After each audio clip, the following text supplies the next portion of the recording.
Hey everyone, welcome to another episode of Win the Hour, Win the Day. And I am thrilled to be your host. I am Chris Ward, and today we have Mari Geasair in the house. Okay, Mari's going to talk to us about video confidence. Okay, video confidence. She's a public speaking instructor, and she really prides herself on tackling what we call the mental monster hunter. She's going to explain all that to us. Welcome to the show, Mari. I'm so excited to be here. This is going to be fun. Okay, all right. Let's just, what, that sounds generic. What does a video confidence coach do? Well, I'm really about helping people hit their peak performance on video so that they can get their message across. So it's developing authentic, natural, genuine charisma. So people want to watch them, people want to listen to them, people want to take their ideas and move forward with them, whether that's hiring them or recommending their book to others or whatever it might be. Okay, so where do you start with that? Like, how do you know you have a problem? Like, what is, there's so many variables about that. And then there's the human aspect of it. We all want to be taller, thinner, longer, thicker hair, blah, blah, blah, and that can get in the way. So where do you even start if you're making excuses or you just don't see the blind spots, or where do we begin with this hot mess? Well, I love that. And the place you start is if you're making excuses. And these techniques are going to help you if you're going to be on video. They're going to help you if you're going to be on a podcast. They can even help you if you're going to write an email or reach out in a networking event. So Oh, if you find yourself being one of those people who says, I love doing the thing I do, but I don't like all that other stuff and I'm putting it off, then it may be time to step back and really work on sort of some charisma training, some confidence training for how you can be a better communicator so that people fall in love with what you do, because we need you to do what you do, but we need to know you before. okay. And a lot of us kind of are hiding without even knowing it. I know a lot of people that could use charisma training. So I'm related to a few of them. Okay, hold on now. All right. So I'm interested to hear. We got to get to some of the steps because I don't understand how we can translate them video to email, all that stuff. So let me give you an example. So I never struggled with being confident. If you asked me to be a speaker, I was fine with that. It used to horrify my husband because it just made him nauseous. Like he used to say to me, like, "Oh my gosh, are you afraid you're going to embarrass or humiliate yourself?" I'm like, "Well, I'm not, but that's not helpful, right?" Like, how is that encouraging? He was just traumatized. He couldn't even watch it. Like I was be on local TV or something, and he would leave the room and he'd have to watch it standing. Like it just made him sick that I would do these outlandish behaviors and actually be excited about it. So that's fine. But then when I was on social media, initially, I really struggled with that because I felt as people are walking by, I'm trying to tug at their sleeve and they didn't ask me to be there. So I really was a disconnect there. I would try to be short and polite and polished shoulders back and be very professional. And it was dry. It wasn't me. It wasn't who I would be. I wasn't engaging. Yep. But I thought I was doing right because I was trying to make it get to the point, be really quick. It's not about being Chris, it's about being a grown up professional person, right? So that was my mistake. And there's so many other ones we can make, but dive into where I should have fixed that sooner and quicker. And then how can we take that across other platforms like emails? Absolutely. So I love that you brought that up because it comes from that wonderful image you gave of tugging on their sleeve, trying to get their attention. Mm, What's happening when we are doing video, when we're writing emails, when we're writing social media posts, when we're writing blogs, is we're thinking about, I need to be able to get people to look at me and listen to my message. And that's the exact opposite of what we do in a really great natural conversation. right. So when we are framing it, do I look professional? Do I sound good? Is this the right wording? Should I say this? Should I say that? We're literally becoming self-conscious, Right. conscious of the self. And of course we're going to avoid it, procrastinate, ignore it, not do it great because it doesn't feel right. But if you're in a conversation with your best friend and your best friend brings up a problem that you've got the solution to, you're a completely different person. You're like, oh, honey, let me tell you, here's how you do it. And you lean in and you get excited and you naturally show up differently. So the very first thing we got to do here is reframe. It's not about me, quote, putting myself out there, which I see various service providers are always talking about. I need to put myself out there to get more clients, or put myself out there to sell more books, or get more speaking gigs, or get more consulting, or whatever it is. No, you don't need to put yourself out there. You need to share your gift. You need Right. to put your gift out there. And Okay. if you're thinking about a present with presence, being in the moment, giving a gift, all of a sudden you show up differently. It's not about I need to put my shoulders back. It's about, is this exciting? Are they getting it? Is this helpful to them?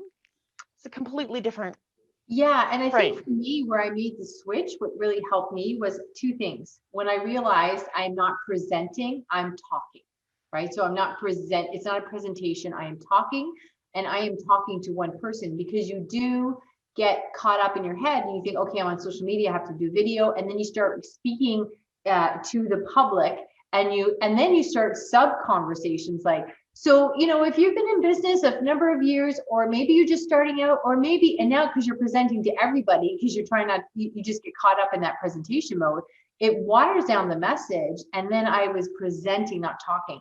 So as flawed as talking is, and I make mistakes and I speak too quickly, it seems to be much better received than when I was presenting. Absolutely, because presenting is always boring. Even Okay, if you are presenting on a stage, the really great presenters, the really great performers, they are not presenting. right. They are talking to somebody specific with a specific reason in mind. Now, if you're on stage speaking to 500 people, you may shift who you're talking to, but you can do that on a video or on a podcast too. Right now, in my mind, I'm thinking of Anna. In a minute, I'll be thinking of Frank. You can do that, but you're always talking to one person, and you're always giving them a gift that is going to help them if they want it. The other thing is, we've got to get over this idea that everybody's going to know us, love us, work with us, hire us, recommend us. It's, you wouldn't have a buffet and bring people to your buffet and then force feed them, right? You put the Right. food out and then you say, if you would like it, there it is. That's what we're doing. So we're becoming less aware of ourselves and more aware of who we can help. You've got to fall in love with your listener. You've got to fall in love with the person on the other side of the camera. Okay, Not so let me unpack a couple quick things you said. So first of all, I remember reading a book about Steve Jobs, and they said it took him something like 4 days to make that casual impromptu speech he would do where he'd walk around and go, and another thing, and it made it seem like he was just thinking off the top of his head. He did that for days and days, just to be looking like he was relaxing. So I got a lot of, momentum from that.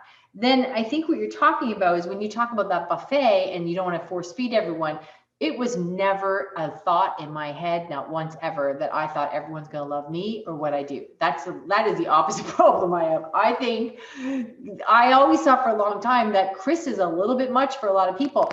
And that was sort of my negative, like, oh, not everyone can keep up or enjoy this at all. And I've learned that I'm actually a little bit more liked than I thought. So I was like, oh, who knew? Who knew if you're just yourself, you would find your people. So I think what you're saying is, when you put your message out there, I never thought everyone would like me, but if I'm just my flawed, I really don't like that word authentic, but if I'm flawed and real and not presenting, then I will find my people who enjoy that I talk quickly, who get a laugh out of when I make a mistake, who get my sense of humor. So really, you're just being yourself so you can find your people. exactly. And that's why I Okay. call it, think of it as a buffet versus a single dish at a restaurant, right? Mm-hmm. People have a choice. They're going to Okay. pick what they want. You're just making sure your choice is there on that table, because if they want you, you need to be there for them. Gotcha. All right. So how do we translate this, as you said, from video to email? What does that look like? So the very first thing is most people start writing an email with, what do I want them to know? Hmm. That's what's in our head, right? I need to tell them this. I need to get them to answer that, or really thinking about our needs versus their needs. So the very first thing you want to do, there are several skills, and this is only the first skill. So if this isn't enough, don't worry, we got more. But Okay. the first thing you got to do is really think about, how is this person likely to be showing up mentally and emotionally when they're reading this email? Are they going to read this email in a rush in the middle of the day and there's 23 million things going on and their phone is ringing and their kids are tugging on them and their computer is beeping at them to join the next call? If so, you're going to want to write differently than if you are doing something that you know that they are going to save for later and maybe look at late at night when their house is quiet. So it's really thinking about where are they coming at emotionally and mentally. And I do also mean emotionally. This has been an interesting period of time for us all in the last year or so. People are overwhelmed, Planet Earth, yes. people are uncertain. Yeah. Sometimes just in your first sentence, giving them a little certainty instead of building to your conclusion at the end of the email. And that may create tension of, gosh, is she going to say yes? Is she going to say no? Instead of, hey, the answer is yes. Now let me back up and tell you some things I need along the way, right? So really thinking about how can I meet them emotionally? How can I think about where they're going to be mentally when this is happening? And how can I not try to be perfect, but just try to be of value? Who cares if you have a spelling error or is not the perfect word or that kind of thing? In most emails, it doesn't matter as much as you think. In most emails, it's just solve the problem for them.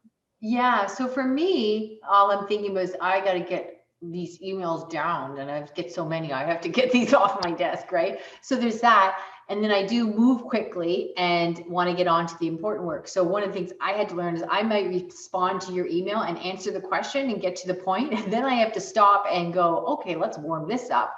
And I go back to the top and say, hey, great to hear from you, blah, blah, blah, because me just throwing an answer cold in your face, it comes off because I'm rushed and it comes off abrupt. So I've had to learn how to slow down and do more, but also I just edit it after I get I purge the information out of me.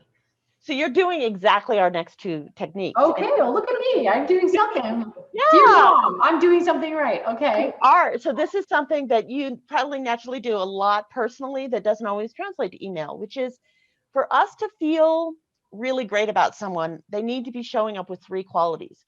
Okay. Presence, we need to really feel like they're there for us. That's sort of what I was talking about. Quit thinking about yourself, thinking about them.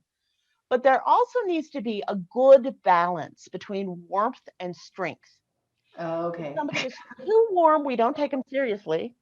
If Yeah. they're too strong, we naturally step back and recoil a little bit. Mm. So what you're looking for is a mixture of warmth and strength. Now that can come in your language choice, like you said, starting with a hey there or good to hear from you in your email. If you're on video, it often comes from people mistakenly think they shouldn't gesture, so they sit on their hands, which Mm. makes them less warm, less relatable. Or sometimes on video, people will speak because they're a little nervous, they'll speak above pitch. And Mm. that really, you can hear how I just don't sound as authoritative, like I really know what I'm talking Okay. about. Okay. So we're always looking for what can we do to give a mix. You don't want too much of one or the other, but a mixture of these warmth and strength qualities. That makes it easier for people to feel like we're worth them investing time in. Now, people have told me that I'm very self-aware, and I don't know if it's just self-aware. I look at it like I'm very flawed, and I can see it because it's very apparent. So I don't see it as self-aware. I just think it's obvious.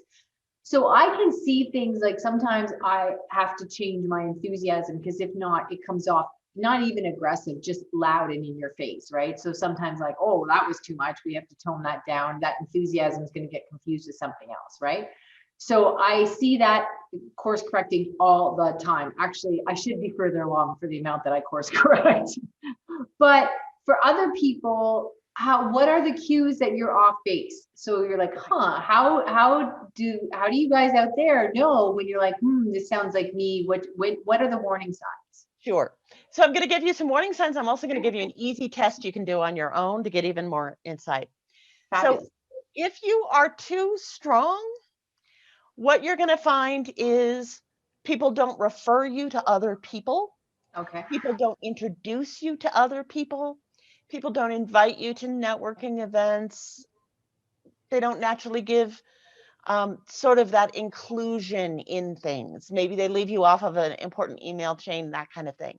So you have no That, friends. so often people go, oh, I need to prove my competency because that's going on. I'm not getting referrals I need to go get Okay. another certification because people don't think I'm good at what I do. No, please.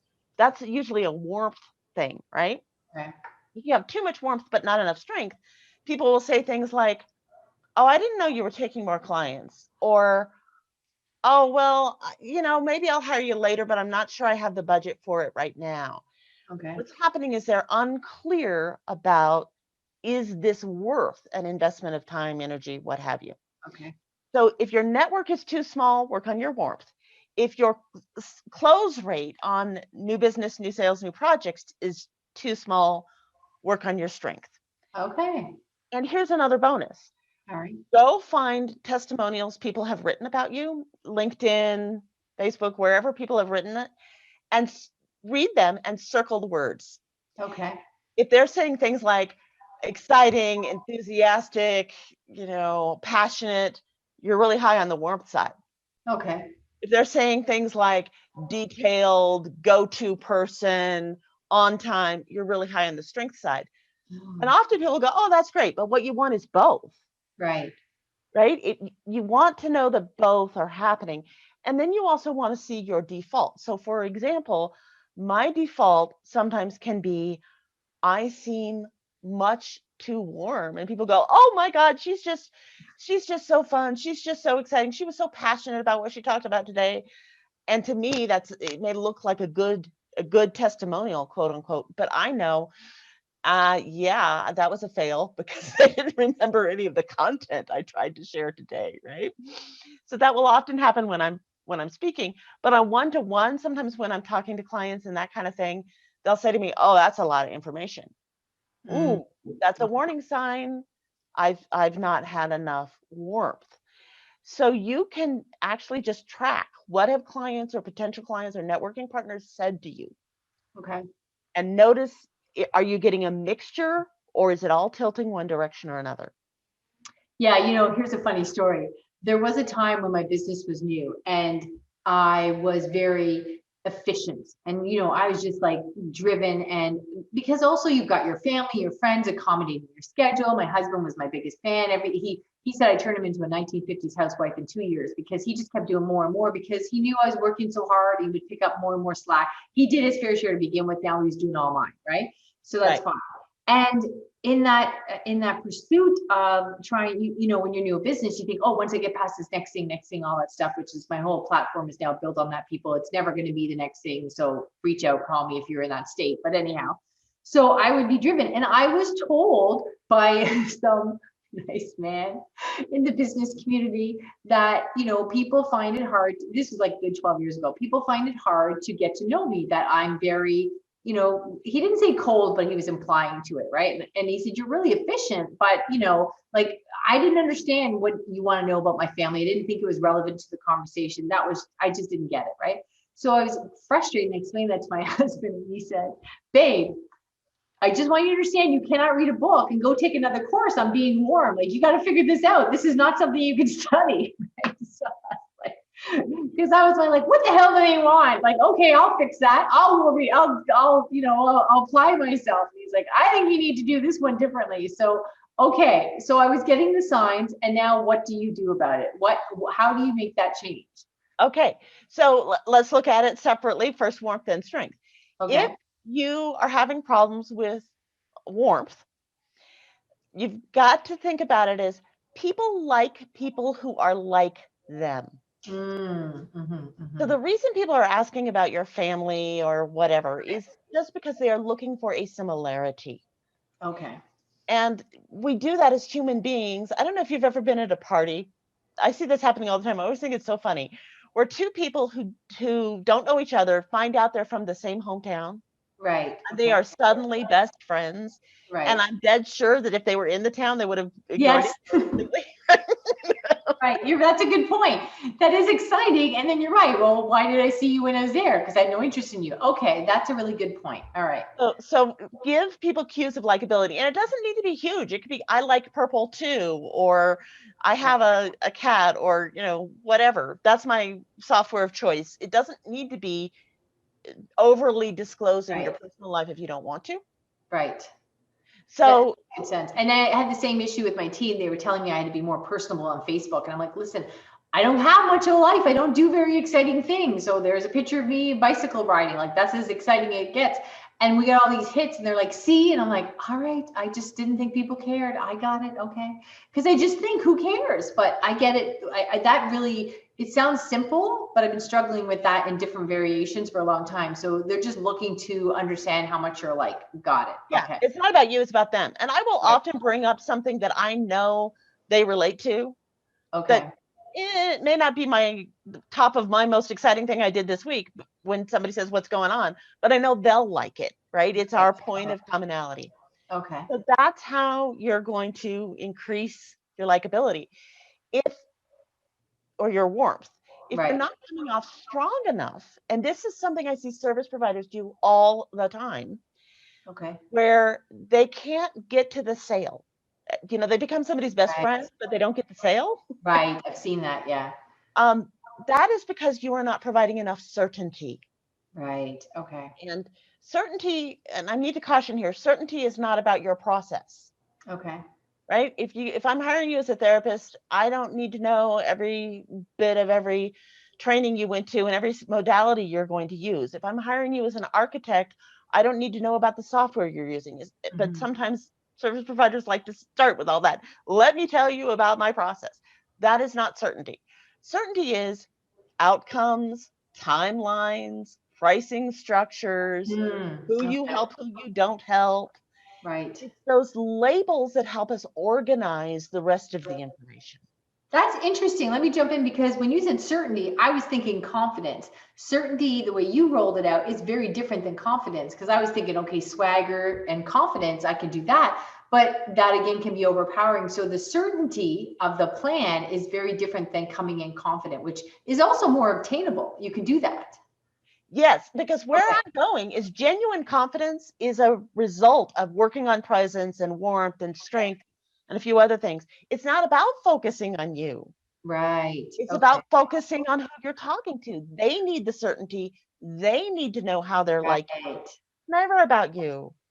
Well, we have got schooled here today because listen, man, we've all been getting this backwards. Like even stuff I was doing well, I didn't know why I was doing well. I had it upside down and flipped sideways. Okay. My gosh, time flew by. I'm certain that this went really fast. That's what I am. Okay, Mari, my heavens. I hate to end this. We'll have to bring you back another time. Tell me where the people can find you. Certainly. I have a website called More Impact, Less Stress. Oh, that's good. That's a Right? good. And think about Yeah. that. Impact is the strength, less stress. More impact is Okay. strength, less stress is warmth, right? More Yeah. impact, less stress.com. You can find me there. You can find me on LinkedIn. Okay. And I have a variety of things that we can do to help people with virtual presenting, video presenting, and developing their confidence and charisma in a really genuine way, not a fake put on way. Okay, that sounds like a deal, people. All right, Mari, thank you so very much. We really truly appreciate you, and that was fantastic and fun. It was All right. fun's the point, right? See you in the next show, guys. Okay.